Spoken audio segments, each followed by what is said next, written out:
This union hasn't gone on strike since 1977, and workers are asking for better wages, and they also oppose automation at 36 U.S. ports.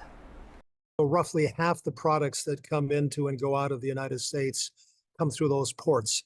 Jack Empuja is the president of Supply Chain Optimizers. He says since companies knew the strike was on the horizon, they were able to stock up. You can't do a lot with perishable goods, for example.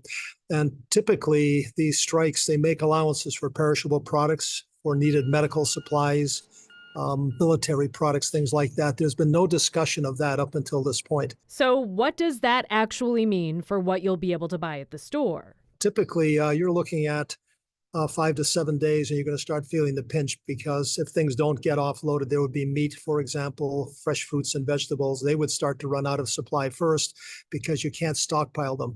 Foods from Italy, France, Germany, a lot of things from South America. We bring a lot of fruits in.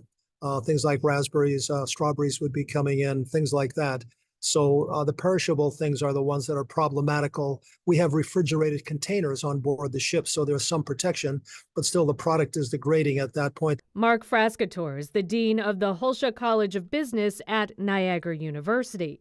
He says short term we won't see much of an impact, but long term we could see some serious supply chain issues. People say, there's a shortage of a particular item, so they begin grabbing it, and then you have a shortage of that particular item. So the psychology is definitely present and as a concern also. So it's important that we not overreact to this, trust that we're going to work it out.